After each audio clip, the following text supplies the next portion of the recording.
Galera, beleza? Como é que vocês estão? Meus amigos, hoje é dia de dossiê. E, gente, é até difícil de escrever pra vocês sobre tudo que vamos falar, mas garanto que no final, todas as peças desse quebra-cabeça vão se juntar de uma forma bem interessante. Enfim, vamos abrir o vídeo de hoje, como de costume, trazendo aquelas notícias variadas sobre o nosso Brasilzão, algumas coisas interessantes, e vamos falar sobre Jair Messias Bolsonaro. A turma do Estadão resolveu escrever um editorial sobre Bolsonaro, colocando ele como um grande problema para a direita permitida. Se a direita permitida quiser ganhar espaço, Bolsonaro precisa desaparecer. E esse editorial, ele até se conecta com um vídeo que circulou no dia de ontem, bem interessante, onde uma jornalista, picanheira, fala sobre a força de Bolsonaro e como muita gente o subestimou e continua subestimando. Enfim, depois disso vamos falar sobre Brasília, e aí inclusive começa realmente o dossiê tomar forma. Não que a primeira parte não se conecte, vocês vão ver que no final de tudo as coisas se encaixam, mas na segunda parte começa a tomar um pouco mais de forma. Vamos falar sobre Brasília, algumas confusões no nível de legislativo, entre partidos, sobre a base que a picanha não tem. Vamos também falar sobre algumas coisinhas interessantes que dizem respeito até uma demanda, uma crítica que a direita tem, que eu acho que é bem pertinente sobre o Brasil. Talvez vocês tenham até um pouco mais de esperança, uma notícia que muita gente queira ouvir aí, quer ouvir há muito tempo. Vocês vão ouvir logo menos. Até o Lira reforça isso no evento do BTG. E aí a gente vai pro assunto final. Tá ali, né? Tropa de Elite 3. O inimigo agora é totalmente diferente. A gente chega lá, tem a ver com o que a gente anda falando nos últimos dias, mas não quero adiantar nada e vamos começar. E vejam só. No dia de ontem, teve um vídeo que circulou bastante nas redes sociais, que foi um assaltante que estava assaltando em live. O cara abriu uma live para assaltar pessoas. E assim, sabemos que existem pessoas na esquerda que veem lógica no assalto. Se não me engano, a Márcia Tiburi já falou sobre isso no passado. Eu acho. Só achismo. E eu fico preocupado mesmo com o assaltante, porque olha só, gente, é o trabalho dele, né? É o trabalho dele. E ele está portando uma ferramenta. E eu fiquei muito preocupado, eu não sei se ele recadastrou. Então assim, eu só quis trazer essa notícia porque, caso vocês conheçam um cidadão, avisem a ele que ele precisa recadastrar a sua ferramenta. Você deve saber que o Ministério da Justiça, né, determinou que todo mundo aí que é caca, etc, tem que recadastrar. Então, para ele continuar podendo exercer sua profissão sem nenhum problema, sabe? Sem, vixe, o povo ir pra cima dele, etc. Lembrem o cidadão, que segundo a turma do protagonista, né, identificado como Marlon de Oliveira dos Santos, ele precisa recadastrar a sua ferramenta. Se não for dele, ele pegou emprestado, manda ele avisar pro coleguinha dele. Brasil. Essa notícia foi ignorada pelos picanheiros, porque eles sabem, né? Não precisa falar muita coisa. Agora sim, enquanto os picanheiros ignoram esse tipo de notícia, eles surtam na internet com isso daqui. PMs usam meias com rosto de Bolsonaro, contrariando regulamento de uniforme. Na boa, talvez realmente isso aqui esteja errado, não seja a melhor das decisões. Talvez os PMs não devam fazer isso, realmente assim, pô, segue o regulamento. Mas, diante de tudo que está acontecendo no Brasil, pode soltar também esse tipo de nota. Eu não vi a Folha de São Paulo e eu não vi os picanheiros dando a mesma atenção do caso da live. A picanha se revolta quando PMs utilizam a meia com a cara de Bolsonaro, mas a picanha não se revolta com o cidadão assaltando. Nada para falar, ô cidadão, lembra aí de recadastrar sua ferramenta, viu? O prazo tá acabando. A turma da picanha também não se incomoda com isso daqui. Lula minimiza elo de ministra do turismo com milicianos ao tratar caso só com uma fotografia. O problema é a meia dos PMs. Isso daqui, coisa pouca. Vocês ficam, sabe, muito cri-cri. Aí a turma do UOL veio com essa. Bolsonaro não ser preso é falência da justiça criminal brasileira. Ou seja, ou ele é preso ou ele é preso. Se ele não for preso, não vale. A justiça não funciona. Você vê como são as coisas. Ele tem que ser preso. Não tem espaço para... Tem que ser preso. Por quê? Porque sim. Porque sim, porque a turma acredita que sim. Não vou nem entrar no mérito, mas tá aí. É o conteúdo da nossa grande imprensa. Eu tinha comentado no vídeo ontem que o pessoal tinha conseguido nas assinaturas pedindo prisão de Bolsonaro. Aí veja, o pessoal pegou essas assinaturas e levou para apresentar junto ao judiciário, né? Olha, envia ao Supremo. O pessoal enviou ao Supremo 300 mil assinaturas pedindo a prisão de Bolsonaro. Aí você não é um operador do direito, ou às vezes você é um operador do direito, você se pergunta, mas tá, o que é que o judiciário pode fazer com isso? O que é que o pessoal quer? Aí a turma do UOL tenta explicar. No documento ao qual o UOL teve acesso, o pessoal afirma que centenas de milhares de assinaturas revelam o amplo apoio popular às petições já feitas em janeiro. A coleta das assinaturas na internet foi iniciada em 12 de janeiro. Entre as medidas solicitadas estão quebra de sigilo telefônico e telemático, busca e apreensão de provas e documentos, além de apreensão de seu passaporte e suspensão de suas redes sociais. Ou seja, essas medidas devem ser feitas porque 300 mil pessoas apoiam. Vai entender, hein? É assim que agora funciona o direito no Brasil? Assinaturas podem determinar o andamento de um processo? Tô tossindo porque ainda tô doente, né? Quem me acompanha nos últimos dias, já avisei. Tô bem, mas tô tossindo mais do que nunca. Aí vemos o editorial do Estadão. Olha o título. A ameaça de Bolsonaro. Aí você já para e pensa, eita, o que foi que o Bolsonaro fez? Lá vai, Bolsonaro, o que foi que você fez aí? Ex-presidente diz que voltará para liderar a oposição. A direita civilizada deve ver essa promessa como ameaça a seus valores mais caros e um risco de que a esquerda se fortaleça no poder. Os editoriais do Estadão normalmente não tem assinatura, é o nome de uma pessoa, né? Tem assim, notas de informação Estadão, é o nome do grupo. Agora, se eu tivesse dar um palpite de coração, eu diria que esse texto aqui foi escrito pelo Felipe Moura Brasil. Certeza, ele com a Helene Catanhede. Chamaram desse, escreve aí. É de um ressentimento do início até o fim. Parece até que tá assistindo um vídeo do Nando Moura. Fala o seguinte, ó. Bolsonaro disse ao Wall Street Journal que voltará ao Brasil para liderar a oposição. Se não quiser perpetuar a dialética infernal que recolocou no Planalto o lulopetismo, foi Bolsonaro que colocou Lula no Planalto. Não foi o Estadão. Não foi a Globo. Não foi a CNN. Tá ruim, viu, falar. Não foi diversos grupos. Foi Bolsonaro o responsável. Se não quiser também, né, permitir a espiral de degradação... Peraí, vou pausar. Então vamos lá. Se você não quiser colocar de volta...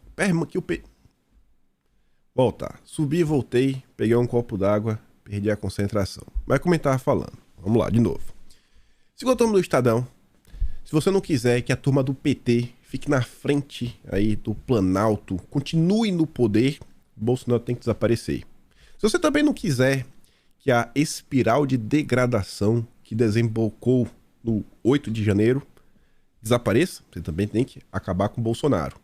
E se você também não gosta, né, na verdade é o seguinte, né? Ou seja, a direita, seja liberal, seja conservadora, deve fugir desse líder que nega todos os seus valores mais caros. Bolsonaro, assim, é um maluco completo. E a turma do Estadão, eu acho que eles acreditam de pé junto que todo mundo vai acreditar no que eles escrevem. Que ninguém acompanha Bolsonaro, ninguém acompanha nenhum tipo de notícia. Eles, não sei, acho que as pessoas... Não, eu li aqui no Estadão que Bolsonaro é um autoritário, é um maluco, não tem nenhum valor que as pessoas acreditam. Ele não apoia a segurança pública, não defende a família, não defende nada disso. Ele é um total maluco. Por quê? Porque o Estadão falou. A direita civilizada deve se opor tão energicamente a Bolsonaro quanto a Lula. Será mesmo? Será que o principal foco deve ser bater em Bolsonaro? Vamos ver o que o próprio Estadão diz. Em certo sentido, até mais. Para a turma do Estadão, você tem que ser um opositor mais ferrenho a Bolsonaro do que em relação ao Lula. Seu enfrentamento ao lulopetismo é um combate corpo a corpo. Até as derrotas podem ser revigorantes, se servirem para reconduzi-la às fontes de sua potência e de seu dinamismo. Olha como é bacana. Você quando luta com o PT e quando você perde, é legal. Você pode tirar algum crédito disso daí, né? Você pode tirar alguma lição da derrota. Como disse o Churchill, o sucesso não é o final. O fracasso não é fatal. É a coragem de continuar que conta. A luta com o bolsonarismo é de outra natureza. É muito pior do que o lulopetismo. Não tanto contra um adversário em pé de igualdade, mas contra um patógeno, um parasita que suga suas energias a ponto da putrefação. Aí continua. Bolsonaro não é conservador nem liberal, só reacionário e autoritário. A turma do Estado está voltando para o jornalismo de 2016, achando que ninguém acompanha, ninguém acompanhou.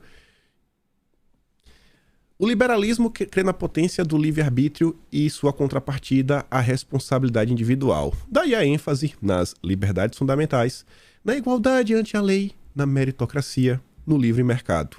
O conservadorismo reverencia a sacralidade da família e a experiência acumulada pela sociedade, nas tradições e materializada nas instituições.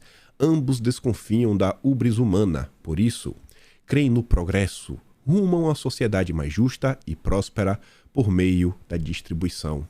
Não da concentração do poder, do debate, não da imposição de ideias, da reforma, não da ruptura das instituições. Vem cá, o que foi que Bolsonaro impôs? Teve alguma coisa que ele impôs? Porque, pelo que eu me recorde, o presidente da República tem a prerrogativa de apresentar medidas provisórias. Mas eu nunca vi o Poder Legislativo devolver uma medida provisória. O Pacheco fez isso. Sabe qual era a medida provisória? A MP da Liberdade. Então, assim, é de um absurdo sem tamanho. E a coisa fica ainda pior quando você vê que é um texto totalmente fora da realidade, carregado de ódio, isso aqui é ódio contra Bolsonaro, colocando ele como um grande problema que tem que ser combatido mais do que o lulopetismo. Não é liberal quem faz carreira insultando minorias. Não, Bolsonaro não fez carreira assim. Acumulando privilégios para sua família e clientela política. Opondo-se a reformas. O café a reforma da Previdência. Totalmente impopular. Totalmente impopular. Defendendo o intervencionismo estatal. Mas o cara privatizou um monte de coisa. Bolsonaro é atacado pela esquerda por privatizar, por deixar tornar o Banco Central independente. Bolsonaro é criticado por isso, por parte da esquerda. É um texto que não é baseado na realidade. Não é conservador quem desdenha tão orgulhosamente do princípio moral e religioso do amor ao próximo. Eu não estou nem entendendo o que eu quero falar, especialmente lá onde ele é mais testado e necessário, na compaixão pelos desvalidos, os vulneráveis, os marginalizados e mesmo assim, sim, os marginais. Ah, tá com pena de bandido, Estadão. Agora sim, em questão de amor ao próximo, quando começou a pandemia, Bolsonaro foi uma voz, assim, isolada, defendendo a necessidade do ambulante, do trabalhador que tem que sair de casa para conquistar o seu salário, não trabalha de home office, igual a Vera Magalhães, que ficava na banheira tirando foto de presunto de Parma, bebendo vinho caro. Bolsonaro defendeu esse cara. Depois disso, veio o concílio. O que foi determinante para algumas pessoas comerem ou não. Mas o Estadão quer reescrever a história. Deve ter ligado pro PT. Vem cá, como é que vocês fazem para reescrever a história? Me ensina aí que a gente vai fazer igual. Esse aqui tem a cara do Felipe Moura Brasil. Não é nem liberal nem conservador quem promove o culto à própria personalidade. Quem vê a luta política não como um embate entre adversários, mas como a aniquilação de inimigos. Mas quem quase perdeu a vida foi Bolsonaro. Tomou uma facada.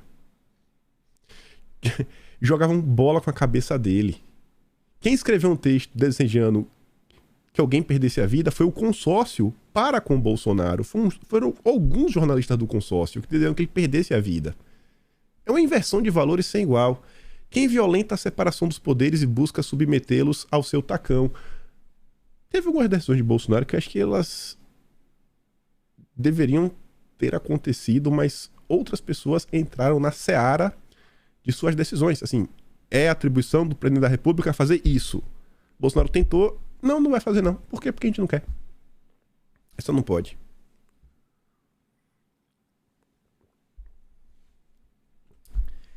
A direita, se quiser manter seu vigor e promover seus valores, deve combater esse corpo estranho, mas não com seus mesmos meios. O bolsonarismo deve ser desmoralizado sem violência. Não será fácil. Primeiro porque liberais conservadores precisam espiar seus próprios pecados. Não, quem tem que espiar o pecado é o Estadão. É a Folha. É a Globo. Por tudo que fizeram ao longo dos últimos 4 anos. A começar pela complacência com as desigualdades sociais. Não, isso nunca aconteceu. E recobrar convicção em seus ideais e capacidade de articulação. Quem pensa no pobre, quem estava preocupado com o comerciante, que estava apanhando porque queria trabalhar, era direita. Era direita. Quem foi andar com polícia e fiscal para multar trabalhador foi o consórcio, do Profissão Repórter. Mas também porque a facção da esquerda no poder fará de tudo para oxigenar esse parasita que corrói a direita e no qual os esquerdistas encontraram seu nêmesis ideal. Lula tem feito tudo menos cumprir suas promessas de conciliação e está redobrando a aposta no ressentimento, colando em toda a oposição os rótulos de elitista, fascista, golpista, genocida, terrorista. Essa esquerda também deve ser desmoralizada, mas não com seus mesmos meios. Aí você vê essa coisinha. Assim, Bolsonaro não é perfeito. Não é perfeito. Beleza, você não gosta de Bolsonaro? Beleza, bacana. Quer apresentar outro nome? Beleza, bacana. Agora, mentir, distorcer, reescrever a história, colocar um ressentimento pra fora, não dá, né, gente? Aí fica realmente muito feio.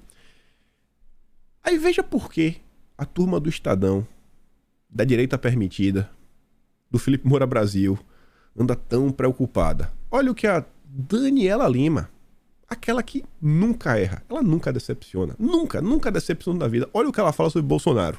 Política que se tiver o Bolsonaro, o cara é um monstro na política. Isso. Gigante. Claro, é inegável. Enorme. E ele construiu isso. A gente não pode dizer que ele não caiu do espaço em 2018. Ele construiu desde 2014. Muita gente lá na Câmara falava, olha, não, ele tá indo, ele vai ser candidato a presidente, ele quer. Você fica mais 3 minutos comigo? Fico. Porque é o seguinte, só pra gente, né, terminar, eu acho que vale dar essa dimensão, que a gente tá fazendo esse balanço do tamanho do presidente, né, pra vocês entenderem, né, boa parte da imprensa por muito tempo achou que o bolsonarismo não existiria sem o lavajatismo, né. As pessoas tratavam, acho que até por uma espécie de preconceito com o Bolsonaro, vários colunistas, né, dizem, olha, sem o Moro o governo Bolsonaro acaba, né? Sem o Moro o governo Bolsonaro não teria existido. Sem o Moro, eu acho que a Lava Jato obviamente criou um ambiente propício para que a campanha de Bolsonaro explodisse, né? Mas Sérgio Moro saiu e foi ele quem desapareceu. Sim. Foi o Moro, né? O bolsonarismo suplantou tudo isso, né? A ponto de Moro ter voltado agora. Conseguiu se eleger senador, mas voltou na esteira do Bolsonaro. Pedindo voto para Bolsonaro e contra Lula. Então, assim, isso mostra um pouco do tamanho do cara. Enquanto essa turma continuar tentando descredibilizar, desacreditar, com críticas infundadas, a coisa vai continuar avançando. Vai continuar avançando. O problema vai ser quando a imprensa realmente explorar críticas pertinentes, que aí as pessoas realmente podem levar a sério. Mas quando tiver assim, não vai adiantar. Aí vai gerar esse tipo de reação. O tempo vai passar e falar, meu Deus, mas meu Deus, o que é que está acontecendo? Os colunistas, eles erraram? Eles achavam que o Bolsonaro dependia do lavajatismo? Não, não depende. Vamos dar esse vídeo lá no Telegram. E aí vejam só, a turma que fala tanto aí, os bolsonaristas, falam que Bolsonaro estaria por trás dos atos do dia 8.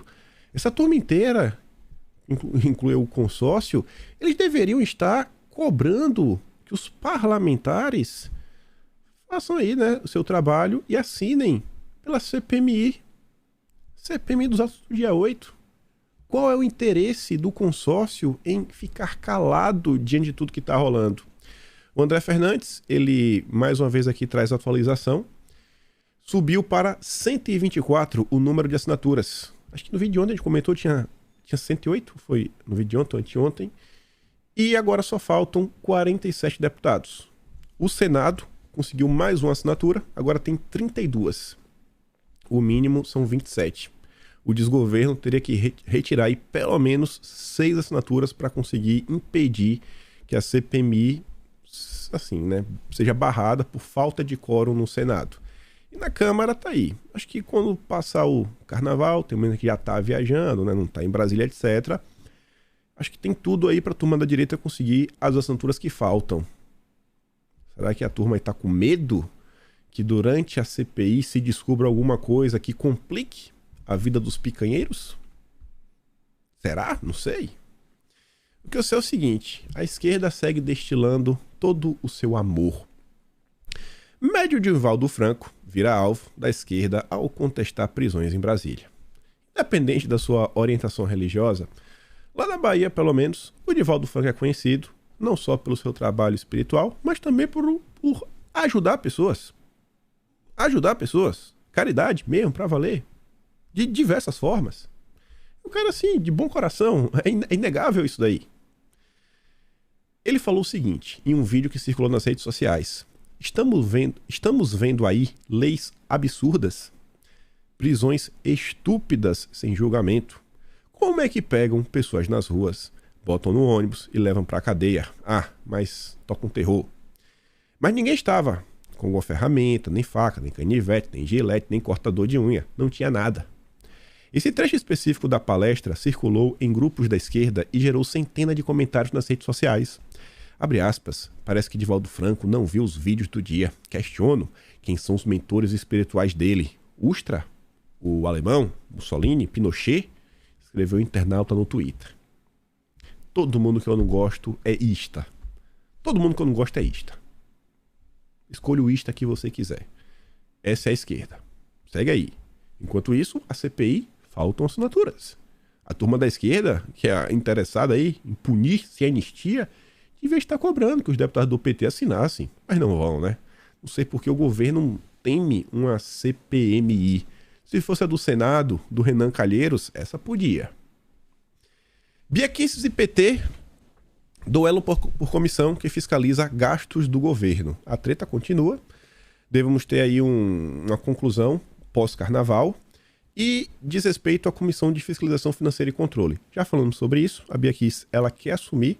Essa comissão tem um histórico de convocar ministros para prestar esclarecimentos. E, obviamente, a turma do PT quer evitar que ela comande a comissão para não gerar dor de cabeça para o Dilma e sua turupe. E agora, olha isso daqui. Olha essa sequência. Dilma atende grupo de Lira e mantém Codevasf e Denox com Centrão para ampliar base aliada. O que é que vocês acham? Se o Dilma tivesse realmente força na Câmara, principalmente, ele deixaria a Codevasf e Denox com Centrão? Duas estatais aí, né? Principalmente a Codevasf, que faz muita obra, tem muito orçamento, tem uma presença gigantesca no Nordeste, o reduto eleitoral da picanha. Meio estranho, não? Aí você vê aquela, olha essa. Governo Dilma abre mão de verba para Lira distribuir emendas até a deputados da oposição. Olha como ele é bonzinho, hein? Olha como ele é bonzinho. Tá abrindo mão de verba. Por quê? Tá tentando criar uma base. Não tem apoio. Enquanto isso, na entrevista que ele concedeu para a turma da... Ficou fora de ordem. Queria botar essa aqui. Não, vamos aqui. Ele concedeu entrevista para a CNN que ele falou o seguinte, ó. Ele exaltou o PT e desdenha de outros partidos. Cooperativas de deputados. Legendas reagem mal. Abre aspas. Não existe partido político no Brasil. O único partido com cabeça, tronco e membro é o PT. O PT não é uma coisa qualquer, é um partido político. O restante é uma cooperativa de deputados que se juntam nas eleições. E ele não está errado. Para falar a verdade, ele está um pouco errado. O PSOL também é um partido político. São os únicos 2 partidos políticos que você tem no Brasil. Um partido tem um objetivo, sabe onde eles querem chegar, tem uma agenda clara, tem uma hierarquia, tem poder. E essa matéria tem a ver com o que a gente vai falar ao longo do vídeo. Estamos chegando na parte bem interessante. Ele admitiu que sua legenda desperta amor e ódio, mas que é uma das maiores legendas da esquerda no mundo. Ele não está errado. O Dilma reduziu a cooperativas de deputados 22 partidos com representação formal na Câmara, inclusive partidos que fazem parte dos seus ministérios, como União Brasil, MDB, o PSD. Mas é uma turma que não tem uma agenda bem definida. Você não sabe nem qual é a diferença mais do PSD para o MDB, para União Brasil. O PSDB é muito similar. Independente disso, Ciro Nogueira aparece compartilhando a nota falando o seguinte: em menos de 2 meses, a compulsão para atacar tudo e todos ocupou o espaço da humildade. O presidente disse que o PT é o mais importante e que os outros são cooperativas de deputados. A arrogância é a véspera do erro. E é interessante ver esse comentário do Ciro. Eu tô falando para vocês tem um tempo. O Ciro, ele não é bobo. Mas de jeito nenhum. Esse cara não é besta. Esse cara não é besta. O Ciro Nogueira, mas assim, eu tenho convicção, ele não vai se transformar num conservador. Não vai se transformar num bolsonarista. Jamais. Mas ele vai tentar manter, no mínimo, o PP numa centro-direita. Ele percebeu que existe um espaço. A eleição de 99 deputados pelo PL e de uma grande quantidade de pessoas aí do próprio PP que já estavam apoiando o Bolsonaro, foi um alerta fortíssimo. Ele não é bobo. Pega a fala do Ciro Nogueira, que vem batendo aí já há um bom tempo no Dilma, e o Ciro e o Lira é chapa, né, um em carne, não jogam separados. A Federação PP União Brasil será oficializada na primeira semana de março. Parece que vai sair. E essa federação saindo vai ser maior do que o PL. Estamos falando, acho que, de 115 deputados. 115 deputados. E o Lauro Jardim informa o seguinte, que Ciro Nogueira enviou a Antônio Rueda o estatuto que regerá internamente a reunião dos partidos. Aliás, Ciro e Rueda serão os co-presidentes da federação. Eu já falei para vocês, acho que desde a época eleitoral, União Brasil realmente aí é um grupo que os políticos se unem, porque é uma mistura do PSL com o DEM, onde o Bivar ficou à frente, mas quem tem realmente assim, um poder um pouco maior a nível de Câmara é mais a turma do DEM, que aí tem uma ligação maior com o Rueda, tem uma ligação também com a Semineto, e o Bivar tá chupando o dedo. Não consegue garantir votos, não tem voz, colocou o Columbre e tá aí, né, igual a um bocó. Onde é que tá Ciro e Rueda? Juntos em Las Vegas. O negócio parece que realmente vai sair do papel. Vai sair do papel. Aí você entende por que será que o Dilma tá deixando a Codevasf com a turma do Lira. Não, Lira, fica aí com a Codevasf. Fica aí, não, vou abrir verba de emenda. Você tem um grupo de mais de 100 deputados. Você tem um PL. Cara, se o PL e essa federação falar assim, não vamos aprovar nenhuma PEC nesse país é aprovada, não tem quórum. Não tem quórum. Se ambos se juntarem, não tem quórum para passar nenhuma PEC no Brasil. Nenhuma, zero. Zero. Zero, zero, zero, zero, zero. Não passa. Basta saber se eles querem. Aí no meio disso, saíram várias notas falando que essa federação aumenta a pressão em cima da picanha por mais cargos no segundo escalão, terceiro escalão, por outras coisas, se quiserem os votos. E aí, a picanha vai ou não vai ceder? Randolfo Rodrigues aparece falando o seguinte, ele rebate o Bivar, nega ceder mais cargos e exige fidelidade de 80% do partido. Eles já têm muito nas mãos. Será? Essa nova federação, inclusive, pensa em, quem sabe, uma mini reforma ministerial pós-carnaval. Algum ministro pode cair, alguma substituição, ministro das estradas. E aí, enquanto isso, o desgoverno que não vai bem das pernas, não tem propostas. Ou tem proposta, não sei. Vamos ver a Miriam Leitão daqui a pouco. Aparece com isso daqui, ó. Olha que interessante. Fazenda mostra a Dilma que meta de inflação não é causa do juro alto. O Haddad, não, olha, Dilma, não é. Não é, Dilma. Será que agora ele vai se controlar? E aí que vem o texto. Eu falei, não, cara, tá muito estranho. Tá muito estranho, porque eu já tava separando as notícias. Eu falei, mas rapaz, como as coisas se conectam? A gente vai voltar nesse texto lá na frente. Mas esse foi o artigo que falei, cara, vai acabar virando dossiê, não tem. E aí eu comecei a procurar mais coisa, acabou virando, vocês vão entender a ideia. Saiu a nota ontem na Folha de São Paulo, que o nome é o seguinte, ó. O presidente contra o Deep State. Será? Contra ou a favor? O Banco Central ganhou autonomia legal por uma escolha política da sociedade. Eu vou voltar no texto lá na frente. As agências reguladoras e o Banco Central Independente são tentativas do Deep State no Brasil, escreveu Reinaldo Azevedo citando Valfrido Vardi. As críticas ao Banco Centrais Autônomos circulam tanto no discurso da esquerda latino-americana quanto no da direita nacionalista europeia. Mesmo assim, é um argumento e merece, portanto, exame de mérito. Mas eu não vou comentar sobre isso ainda. Lá na frente. Mas porque tem a ver com o Banco Central. E aí, para quem andava dizendo que o desgoverno não tinha propostas, não estavam fazendo nada, só vou mostrar aqui o início do vídeo, porque vocês já vão sentir o drama. Escuta um pouquinho a Miriam Leitão. O que já tivemos aí, o que já andou? Muita coisa andou. É impressionante que só tenha 45 dias, hoje 46 dias, do governo do presidente Lula. Fez uma enorme diferença, por exemplo, na vida dos Yanomami. Fez uma enorme diferença no combate ao desmatamento na Amazônia, que agora você tem o IBAMA no controle do combate ao desmatamento. A lei voltando a ser respeitada. Uma mudança grande na área da saúde, na área da educação. Já volta as prioridades para o ponto certo.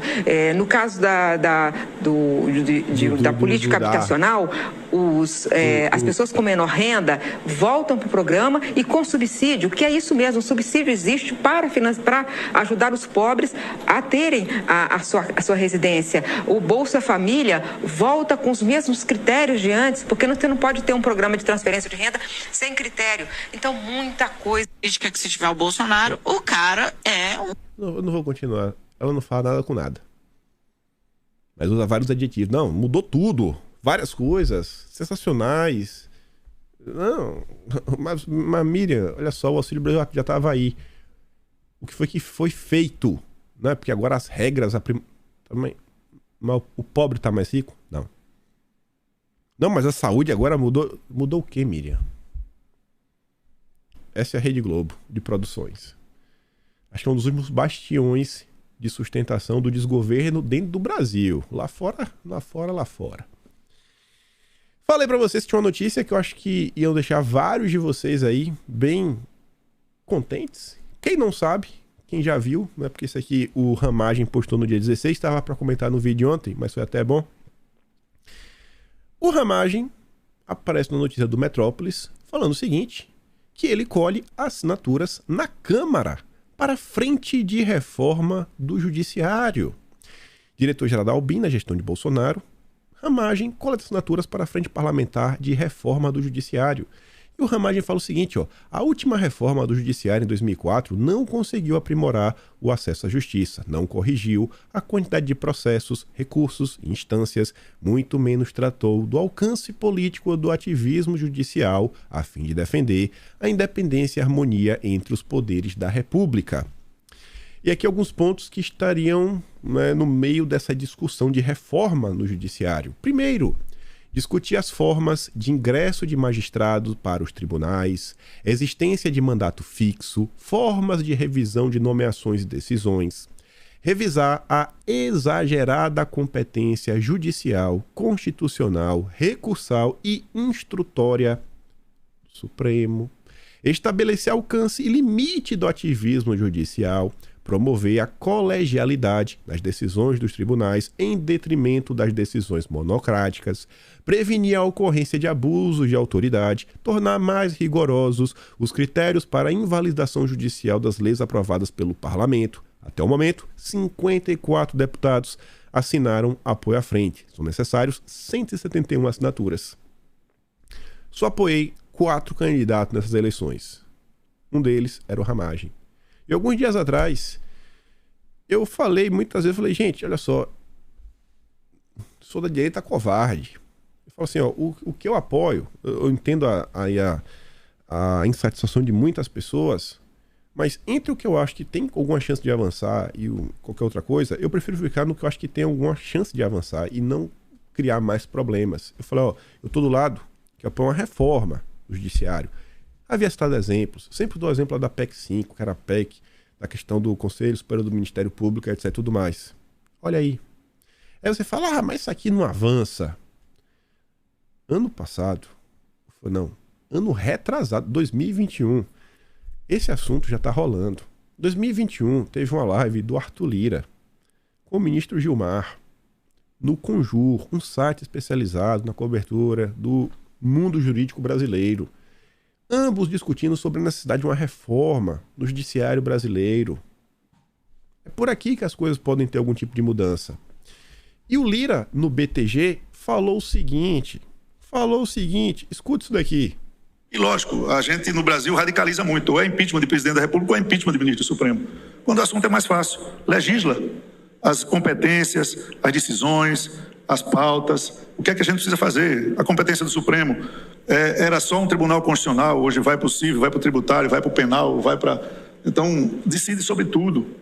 Um ministro dá uma liminar, essa liminar às vezes tem um pedido de vistas e ela fica um tempo, o Supremo vem corrigindo, mas principalmente a Câmara e o Senado tem que se ater nessa discussão. E aí, depois dessa discussão, eu já tenho no meu radar umas 2 PECs e uns 6 projetos de lei para discutir a mudança da votação jurídica que foi feita no Supremo. Mais uma vez, respeitando a decisão judicial, mas por 6-5, fragiliza a decisão. Elas, no meu ponto de vista, deveriam, por obrigação, ter um quórum mínimo de 3/5, uma maioria super absoluta do Supremo Tribunal Federal com a tese pacificada a respeito de um assunto tão delicado. Então, trazendo para o nosso campo, todas as vezes que a política que o Congresso não faz, não decide ou judicializa, várias votações a gente tem acima de 400 votos de quórum e um partido com um deputado, 2 senadores ou vice-versa, vai e entra com a DI ou a DPF, judicializa e o Supremo julga e desmancha aquela decisão de maioria no Congresso. E aqui ele está falando no âmbito de uma corte, da Corte Suprema. Mas as questões que envolvem o judiciário elas são muito mais profundas, são em vários âmbitos. Existe um clima para esse tipo de discussão. Existe um clima. E um clima que aumenta no debate, etc, tudo mais. É um ambiente que tem uma possibilidade de algum tipo de avanço. Eu sempre bati muito na tecla. Falei, acho que a direita às vezes está ficando monotemática. Só bate na tecla. É sempre, isso aqui, aquilo outro. É sempre a mesma coisa. E conforme o tempo ia passando, assim, eram derrotas recorrentes. Mas temos que fazer alguma coisa. Sim. Acho que isso daqui é um dos caminhos. Para quem procura soluções, acho que esse daqui é um dos caminhos. Espero que os nossos deputados se engajem, espero que eles apoiem o Ramagem e os outros deputados e encontrem alguma solução para o Brasil conseguir se tornar um país mais harmonioso. Acho que é uma baita discussão. E outra notícia que também chama minha atenção, vem na mesma linha do que eu falei do Ciro Nogueira, mas agora envolve o PL. Aqui tem um viés dos jornalistas, mas vocês vão entender o que eles querem falar, que é o seguinte, saída pela extrema-direita. Valdemar está convencido de que o caminho para o PL continuar rico é investir no eleitorado de direita e da extrema-direita. Ou seja, é tornar o partido um partido conservador, um partido que represente o povo. Acha que a estratégia será um diferencial em relação aos seus concorrentes como o PP e os republicanos. Resolvido o lugar de Michele, que vai tocar o barco aí no PL Mulher, ele pretende resolver qual vai ser agora o lugar do Braga Neto. Vai fazer o quê? Qual a posição dele dentro da sigla? Valdemar não sabe ainda se o general da reserva ocupará as relações institucionais do partido ou a secretaria-geral. Mas uma coisa ele sabe, que é testar o ministro nas eleições municipais de 24. Se depender de Valdemar, tanto Braga Neto quanto Michele disputam em 2024 para afirmar seus nomes e suas posições políticas. O espaço está aí. Isso aqui foi uma vitória, gente. Uma grande vitória da direita. Vocês mostrarem que existe um clamor na sociedade, existe um ambiente, fez um cara como Valdemar da Costa Neto ficar interessado em pegar o partido dele e colocar um pouco mais à direita. E a coisa tá andando.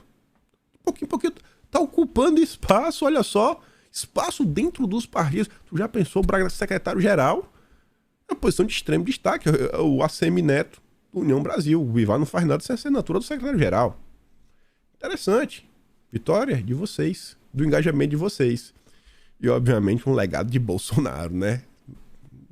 Pode gostar, pode não gostar de Bolsonaro, mas negar, não dá pra negar, né? Não dá pra negar o legado do homem. E vamos lá. E agora as coisas começam a se conectar bastante. Já falando de Bolsonaro, falamos do cenário político, falamos agora já de 2024, e vejam como são as coisas, né?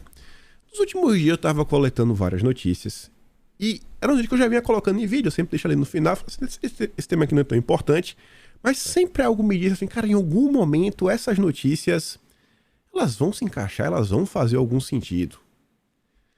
Olha só, você tem que pensar não só no assunto, na prioridade daquele assunto, mas você tem que pensar assim, ó, peraí. Por que a imprensa tá falando tanto desse cara? É uma pergunta. Outra coisa, por que a imprensa só está falando dessa situação? E dessa situação eu estou me referindo a quê? A disputa pela eleição da cidade de São Paulo. Eu não consigo, assim, deve ter uma notícia ou outra aí sobre a cidade do Rio de Janeiro, sobre Salvador, sobre Belém no Pará, sobre Rio Grande do Sul, sobre Feira de Santana. Deve ter mais uma ou outra. Agora, a disputa pela eleição da cidade de São Paulo, meu amigo, é todo dia uma notícia nova. Isso tem algo estranho. Óbvio, São Paulo tem o maior PIB do Brasil. O PIB da cidade de São Paulo só não é maior do que o do estado de São Paulo e só não é maior do que o do Brasil. Você pegar qualquer estado, um estado, e comparar com a cidade de São Paulo, a cidade de São Paulo tem um PIB maior.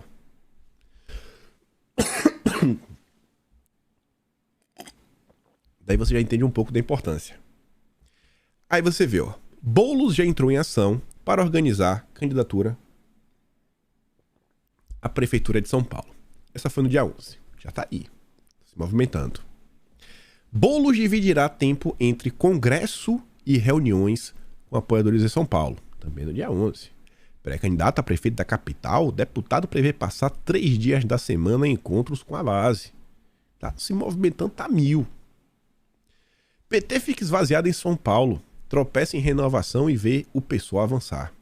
Mas é uma notícia que fala do Boulos. Partido fundado na capital, 43 anos, tem menos prefeitos no estado e cederá vaga a Boulos em 2024. Dirigente diz que PT não selou acordo com Boulos à Prefeitura de São Paulo. Essa foi no dia 15. No dia seguinte, Gleisi rebate dirigente e diz que o PT selou. Se a Gleisi falou, tá selado. Já não tem mais nem o que questionar. Boulos, olha só, estamos em fevereiro de 2023 e já está 100% confirmado que Boulos será o candidato apoiado pelo PT. Não é qualquer coisa. Não é qualquer coisa. É um partido de verdade. Um plano com hierarquia, com fundações, com grupos diversos de apoio nacionais e internacionais. E não é só o Foro de São Paulo que eu estou falando. Aí veja. 16. Recente. Padre Júlio e Boulos vão à justiça contra Nunes por moradores de rua. Tendo destaque. Já pintando o Ricardo Nunes como um cara malvadão, um cara horrível. O que foi que o Nunes fez? Padre Júlio Lancelotti, Boulos e ativistas pedem que justiça impeça a gestão de Nunes de apreender barracas de morador de rua. Meu Deus, que malvado. O prefeito de São Paulo está apreendendo barracas. Quer que o povo durma o quê? No relento? Não acredito. Nunes, não faça isso, Nunes. Ou será que não é isso? Ou será que é aquela manchete que já vira narrativa? Aí na Folha de São Paulo a manchete é um pouco diferente. Candidatos à Prefeitura de São Paulo, Nunes e Boulos, duelam sobre moradores de rua. Tem um duelo sobre moradores. O que é que tá rolando? Prefeito vê Boulos como oportunista. Oportunista. E deputado classifica a gestão municipal como trágica. Aí você vai dar uma olhada na matéria. 2 parágrafos. A justificativa do prefeito, do Nunes, para a tal intolerância em relação às barracas é que a gestão tem oferecido hospedagens em abrigo ou hotel. além de alternativas como um auxílio aluguel. Abre aspas, ontem, na quarta, inaugurei um centro de atendimento para 100 pessoas. Hoje, vou inaugurar mais uma Vila Reencontro, com quartos. Quando você dá um atendimento melhor, mais humanizado, é natural que as pessoas vão para o acolhimento e você não precisa de barraca. A Prefeitura de São Paulo inaugura a segunda Vila Reencontro com 40 moradias para famílias em situação de rua. Então, assim, não é que o prefeito tá... vou tirar as barracas. Até porque tem uma lei também que não permite barraca, etc. Fizeram, assim, uma exceção durante a pandemia. Mas agora é o seguinte, galera, ó. Tem um lugar pra vocês irem, tem auxílio aluguel, etc. Não vamos deixar o pessoal aqui, né, começar a ocupar as ruas. Daqui a pouco, cria uma confusão maior. Então você vê, não é que o cara é desnaturado. Você pode até discordar do cara, mas o cara não tá querendo deixar as pessoas no relento. Só vão ficar no relento. Não, peraí, Boulos. E essa matéria da Folha me deixou assim intrigado. O prefeito coloca o Boulos como oportunista. Falei, será, senhor? Boulos oportunista? Assim, duelo sobre os moradores de rua? Olha essa notícia do DCM, de ontem agora. Especialista em habitação. Especialista em habitação? Boulos? Boulos é cotado para ser o relator do Minha Casa Minha Vida. Minha Casa Minha Vida, né? Tá bom. É bom, né? Já pensou? Vamos pensar no cenário.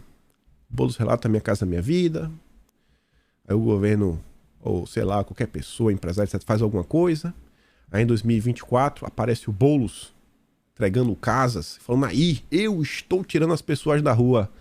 Você só tira pessoas nas ruas se elas estiverem nas ruas, concordam? Se o prefeito da cidade de São Paulo arrumar um cantinho, que não seja um dos melhores, mas se o prefeito conseguir arranjar um cantinho, arranjar uma espécie de auxílio para o cara conseguir pagar um aluguel, se não tiver morador de rua, talvez o Boulos não consiga capitalizar em cima dessa parada, né? Não sei, é só um questionamento. Agora eu fiquei realmente impressionado com o DCM falando, especialista em habitação. Aí você vê no Estadão, aí o Boulos já não é mais especialista. Só que o Estadão traz informação extra. Que o nome do Boulos, para relatar o Minha Casa Minha Vida, não enfrenta a resistência de construtoras. Tem uma construtora, inclusive, que o seu dono também é dono de um grupo de mídia bem grande. Nossa Senhora! E agora o cara que tá tomando conta do grupo de mídia dele promove vários jantares. Nossa, vários jantares com os picanheiros da política. Eu fico de cara com as coisas que estão acontecendo. Então você vê que as coisas começam a se juntar. Todo mundo se juntar meio que quase que em torno de um projeto. Um projetinho, quem sabe, para emplacar um prefeito da cidade de São Paulo, o maior PIB do Brasil. Maior PIB do Brasil, né? Só para ir pro estado de São Paulo e do próprio Brasil. Aí veja como são as coisas. Aí aqui agora vai aparecer o nome que você não entender porque eu falei aquela matéria do Banco Central. Falei, rapaz, tá muito estranho. Tá muito estranho. Boulos, 8 de março de 2020. Vai pra Cuba. Artigo na Carta Capital desta semana em parceria com o meu amigo Valfrido Vardi. O Valfrido Vardi daquela matéria da Folha de São Paulo, do Banco Central, que o Reinaldo Azevedo citou. O amigo do Boulos. Foram juntos para Cuba. Quem é Valfrido Vardi? Foi o cara que o senhor Sérgio Moro foi trabalhar assim que deixou o governo. Moro foi contratado por Valfrido Vardi e Valdir Simão para elaborar um parecer em um litígio empresarial. E olha que interessante. Eu venho batendo na tecla para vocês nos últimos dias que não dá para olhar essa turma da esquerda que tá aí hoje, o desgoverno, e falar, o Foro de São Paulo, os comunistas, os marxistas. Gente, não dá mais. Não dá mais mesmo. Você consegue ver... Você consegue falar que o Boulos... Assim, não, beleza. Você fala assim, o Moro é do Foro de São Paulo. O Moro não é do Foro de São Paulo. Pelo amor de Deus, né? Não é. Mas você consegue ver que existe uma proximidade entre o Moro e o Boulos, que é no mínimo intrigante. Aí você vê, ó. Márcia. Essa senhorita é da esquerda. Ela montou uma imagem onde o nosso especialista em habitação, Boulos, cadê meu mouse? Aparece aqui, junto com o amigo dele, o Valfrido, olha que interessante. Gente, olha só, essa imagem é de 18 de maio de 2022. Além desses dois, aparece o Valdir Simão, que é o cara que também contratou o Moro. Aparece o Vadidamus, que eu acho que tá no desgoverno da picanha. Aparece o Juliano Medeiros, que é do PSOL, nessa imagem. Aparece até o nosso ministro dos Direitos Humanos, o Silvio. E aí a Márcia falava em 2022. Obrigada. Na verdade, esse mapinha é fruto da reportagem do próprio PCO, Partido da Causa Operária de Esquerda, marxista, né?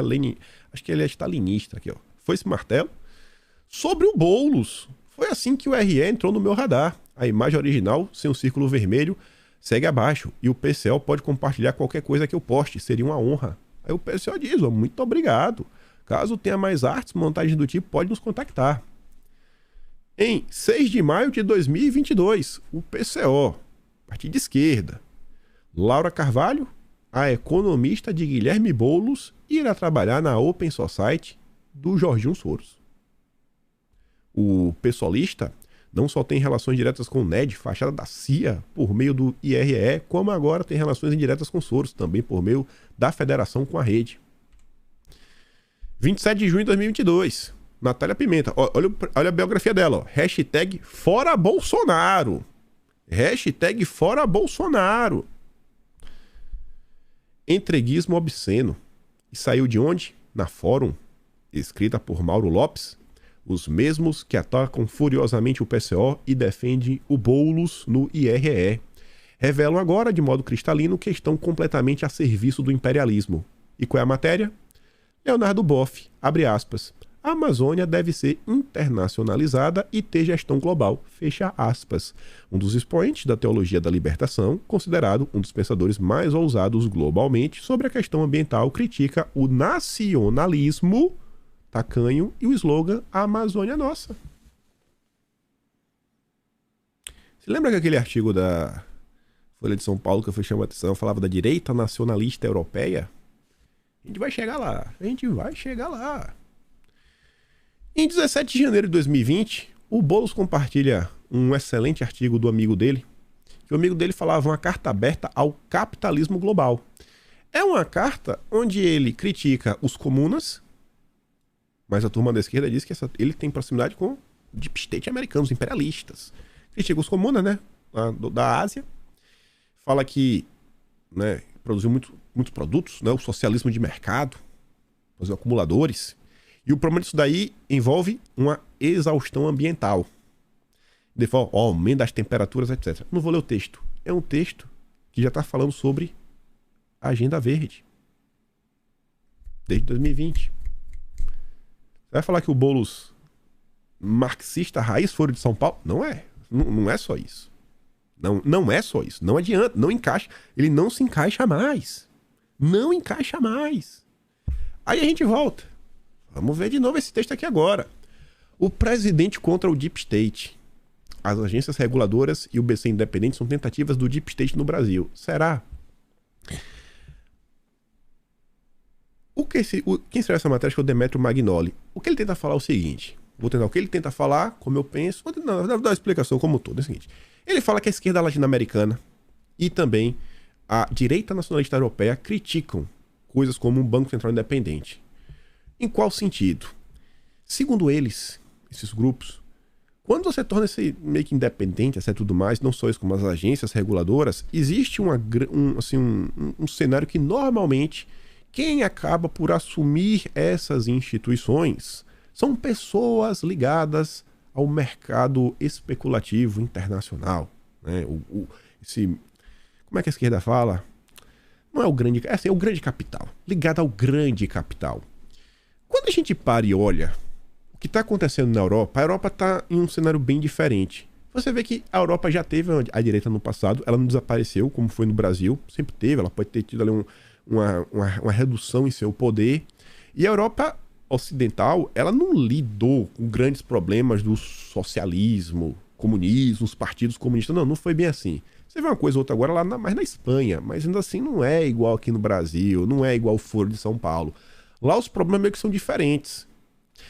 E a Europa, você vê que a coisa lá começa a complicar, assim, para os olhos da direita brasileira, quando essa história de União Europeia, colocar um organismo multilateral acima da soberania nacional, e aí você começa a ter alguns choques. Ela falou, pô, tá meio complicado. Um exemplo antes que pode dar foi quando um tribunal na Polônia, na verdade um tribunal na Polônia, foi quando os poloneses determinaram o seguinte: a Suprema Corte da Polônia deve ter uma voz mais importante na decisão final do que o jurídico da União Europeia.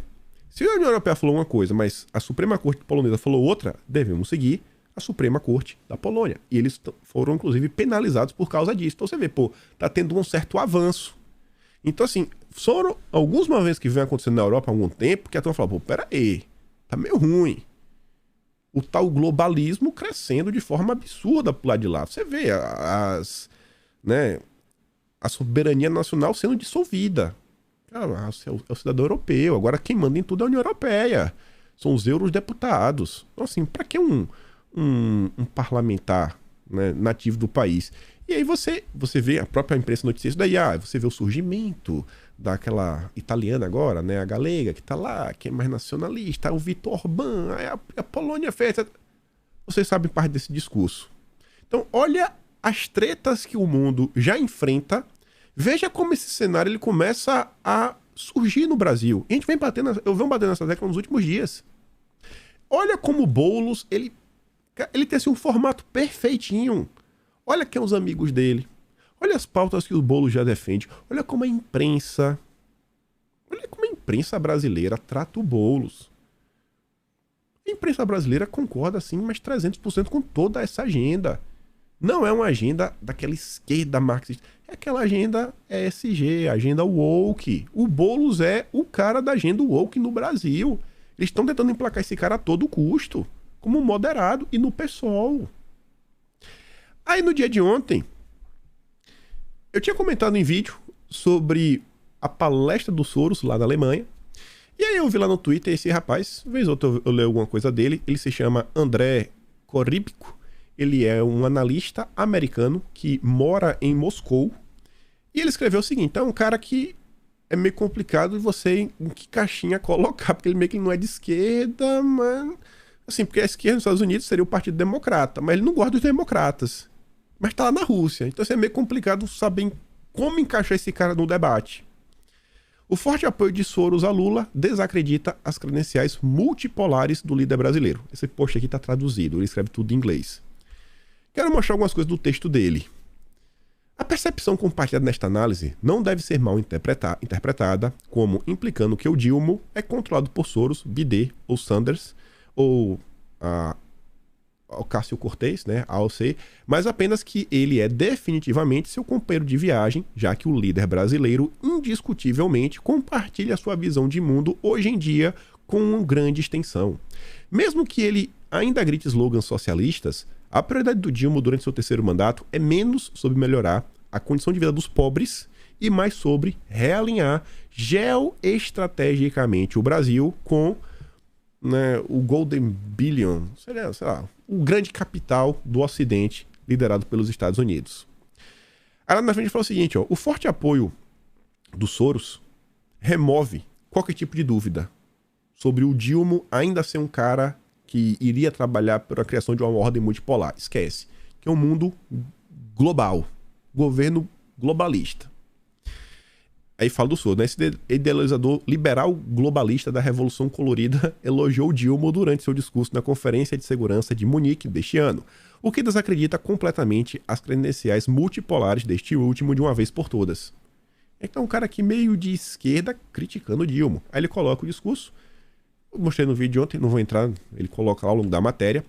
Aí lá pro fim ele fala o seguinte: seu caso de amor político com os aliados do Soros vai além do Biden e se estende aos falsos esquerdistas como Bernie Sanders, Alexandre Ocasio-Cortez, que se encontraram com o Dilma durante a viagem lá em Washington. Como pode ser visto pelo forte apoio de Soros a ele, seus elogios entusiásticos ao Biden, bem como o atrito mútuo entre ele e a Sanders e a AOC, o Dilma se cercou dos mais infames liberais globalistas do mundo. Isso confirma a avaliação anterior de novembro passado de que o Partido Democrata dos Estados Unidos se infiltrou no Partido dos Trabalhadores do Brasil por esses meios. Eu acho que eu falei isso esses dias, até botando no Twitter, eu nem tinha lido esse quando botei no Twitter assim, ó, o PT é o partido da OTAN no Brasil, mas vocês não estão prontos para essa conversa. Uma turma da esquerda surtou com essa postagem, mas surtaram. Tá aí, a verdade tá para quem quiser observar. A turma que chegou aí é outros 500. Aí, fui procurar um material para relembrar algumas coisas recentes, até para mostrar mais algumas coisas para vocês. Os liberais globalistas, como um cara de esquerda vem se desenhando, que esse formato que tá aí agora é a nossa oposição, é o que a direita se opõe a essa turma. Em 18 de janeiro, durante as confusões lá de Davos, do Fórum Econômico, o Lula tuitou o seguinte: a questão climática hoje é uma necessidade para preservar a espécie humana e todo mundo tem que ter responsabilidade. Vamos discutir com as forças um trabalho mais eficaz. O compromisso que temos é desmatamento zero em 2030. O que é que o Soros fala lá em Munique? O Brasil está na linha de frente do conflito entre sociedades abertas e fechadas. Também está na linha de frente da luta contra as mudanças climáticas. Ele precisará de forte apoio internacional porque não há caminho para emissões líquidas zero se ele falhar. Desmatamento zero, líquida zero. Gente, o Dilma não tem nem celular, pessoal. Ele não tem celular, não tem mesmo. Ele usa dos seus auxiliares para ligar as pessoas. E ele não usa redes sociais. Não é ele que escreve, gente. Não é que ele não pega o celular e ele escreve isso da cabeça dele. Vocês entendem isso? Vocês entendem que é alguém que está escrevendo? Vocês entendem que é alguém que está escrevendo? E quem está escrevendo tem um alinhamento. E aí quando você olha para o desgoverno, lá em Davos, com quem a Mariana estava tirando foto? Com a Greta. Com a Algó. O Haddad estava com o filho do Soros. Tava com o Mark Malloch Brown, que é o cara, o diretor mundial aí da Open Society. Essa é a turma do Boulos. Essa é a turma que falou, é o Boulos. A cidade com o maior PIB do Brasil. Queremos o Boulos. Queremos o Boulos. A direita, eu acho assim, a direita tem que começar, tem que entender um pouco. Eu tô assistindo uns podcasts esses dias da turma, umas participações da direita em alguns podcasts recentes, e eu vi você falou, cara, a galera ainda tá presa em um certo discurso. Eu acho que não consegue mais explicar as coisas de hoje. Eu acho mesmo não consegue mais. Aquele discurso que fala assim, não, sei lá, tem um bloco globalista, tem um bloco eurasiático, e, sei lá, outra coisa lá que tá mais ligada à religião. Não, mas define. Porque quando você olha no Brasil hoje, o que tem aí, não é mais assim, o comunismo que aliou. Não é. É a turma realmente assim, né? Um partido que tá fechado com essa galera, os ocidentais. Pode fazer uma coisa ou outra aí, se for do interesse, mas não tem mais aquela coligação como era no passado. Sabe? Um alinhamento prioritário em relação à Venezuela, isso, aquilo, outro. Quando você olha pra América do Sul, quais são as pautas do Petro? Quais são as pautas do Boric? Estão vendo o Petro e o Boric trabalhar pelo Foro de São Paulo? Nem o Alberto Fernandes está. O Alberto Fernandes tá surtado, né? A Argentina indo pro buraco. Inflação de 3 dígitos. Olha qual é a preocupação da galera. E o Boulos está aí. Já estão trabalhando desde agora um candidato para a Prefeitura de São Paulo em 2024. 2024, nem o cara tá trabalhando candidato. Aí você vê o Pacheco, filho do Lula. Vai receber representante do governo de Joe Biden para o clima. Vai receber o John Kerry. Cara, o que tá acontecendo? O que tá acontecendo? Os americanos querem garantir o bom uso do dinheiro que será doado. Bom uso? Como assim? Como assim bom uso? Como assim, rapaz, bom uso? Vai falar pro Pacheco o que tem que fazer. Pacheco, por sua posição no debate ambiental, tornou-se uma espécie de avalista do Dilma perante o governo Biden. Gente, qual é a posição do Pacheco no debate ambiental? Eu nunca nem sabia que o Pacheco falava sobre isso. Além de Kerry, Pacheco também receberá a nova embaixada dos Estados Unidos no Brasil. A embaixadora, no caso, Elizabeth Bagley. Um grupo de empresários aí fazendo jantares e contando com o Dilma. Você entra no site oficial dele, está lá. Agenda SG, em destaque. Mas destaque. O discurso do Mercadante, quando assume bem desce, agenda verde, SG, não, clima, etc, tudo mais. Estão 100% aliados. E o Boulos está nessa. E aí, nesse cenário, Temos o Bolsonaro. Temos também o Trump. Espero que ambos saibam utilizar bem aí o CPAC. Bolsonaro principalmente. Um bom momento aí de... Até não posso falar assim, meio que se reposicionar. Porque assim, uma coisa é quando você é situação. Ele não é mais situação, não é mais o presidente. Agora ele é o líder da oposição no Brasil. É o líder da direita brasileira. Antes ele era o presidente do Brasil. Então é um bom momento aí de discussão de diversas coisas.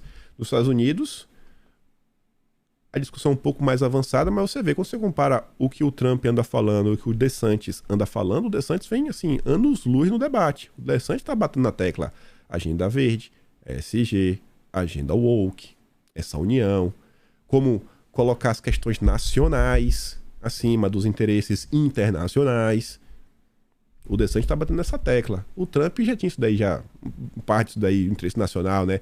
Make America Great Again, né? American First, América primeiro. Já tinha isso em determinado momento. E aí quem também vai estar lá no CPAC é o Vivek. Gosto muito do Vivek. Acho um cara que também está entendendo bastante os problemas atuais. Olha o que ele diz sobre o que está acontecendo lá fora, até relembra um caso que está acontecendo no Brasil neste exato momento.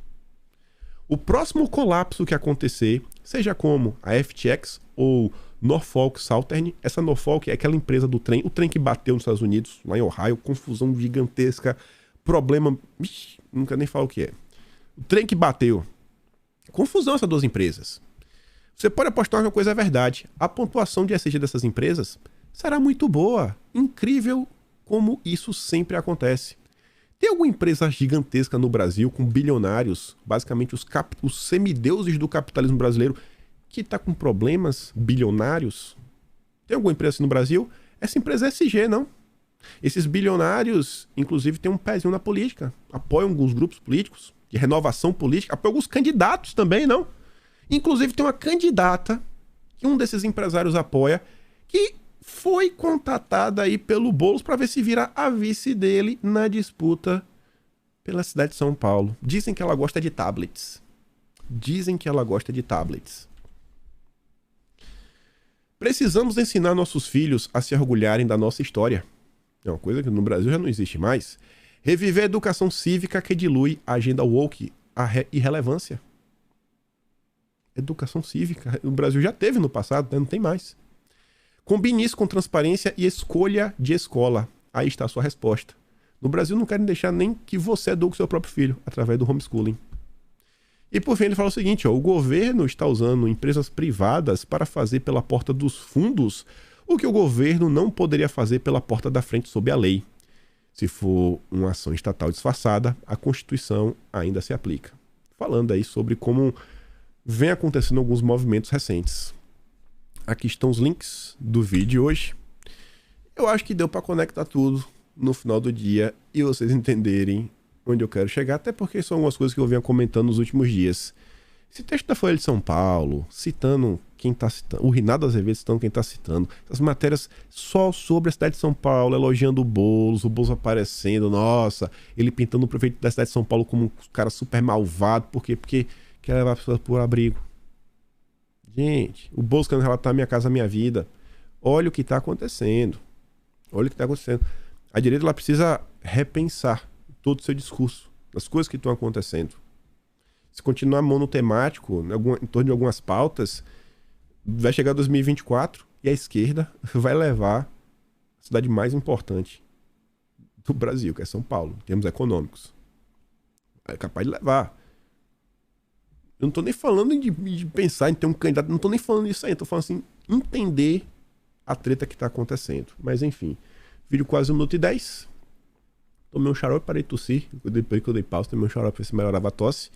E é isso. Vou mandar os vídeos que eu dei play aqui lá no Telegram. E se gosta do meu trabalho, passa também no canal, tem um botão de valeu, tem o pé na descrição. E espero, compartilhe o vídeo, né? Espero poder vocês amanhã de novo e tá melhor do que eu estava hoje. Aquele grande beijo, abraço, tamo juntos. Valeu, meus amigos. Fui!